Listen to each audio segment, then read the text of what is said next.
Tipisalema ya 25. Yehova, ndzi tlakusa moya wa mina eka wena. Xikwembu xanga, ndzi vekile ku tshemba ka mina eka wena. Ndzi nga tshuki ndzi khomiwa hi tingana. Lava nga valala va mina va nga tshuki va tsaka ha mina. Hinkwavo lava ku tshembaka va nga ka va nga khomiwi hi tingana. Tingana i ta lava endlaka leswo biha ha vomu ntsena. Yehova, ndzi kombe tindlela ta wena. U ndzi dyondzisa mikhuva ya wena.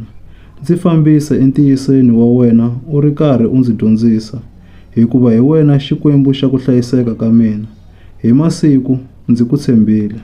Oho Yehova, anakanya tintswalo ta wena ni nsovo wa wena, hikuva i swa masiku hinkwawo.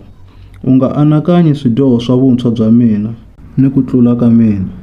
U ndzi anakanya hi nsovo wa wena hikwalaho ka tintswalo ta wena. Oho Yehova, Yehova u ni vunene, u lulamile, hikwalaho a kombisa vadyohi ndlela. A fambisa eku lulameni lava olovaka etimbilwini. A dyondzisa lava titsongahataka ndlela ya yena. Tindlela hinkwato ta Yehova i tintswalo ni ku tshembeka eka hinkwavo lava hlayisaka ntwanano wa yena ni swileriso swa yena. Hikwalaho ka vito ra wena, Yehova, u ndzi khomele ku homboloka ka mina, hikuva kukulu. Xana munhu hi wihi la chavaka Yehova? U ta n'wi komba ndlela leyi a faneleka ku yi hlawula. Moya wa yena wu ta tshama endzalweni, kutani vatukulu va yena va ta fuma misava.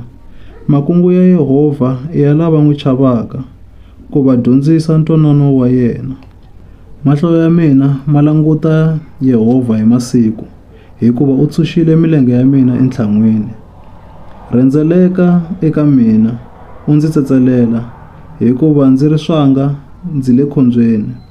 Mahlomulo ya mbilu ya mina ma engetelekile, u ndzi humesa emakhombyeni ya mina. Languta nhlomulo ni ku vaviseka ka mina, u va u ndzi khomela ku dyoha hinkwako ka mina. Languta valala va mina, hikuva va tele, va ndzi venga hi rivengo lero leva. Hlayisa moya wa mina, u ndzi kutsula. Ndzi nga khomiwi hi tingana, hikuva ndzi ku tshembile. Ku tenga ni ku lulama a swi ndzi tiyise, hikuva ndzi ku langutele.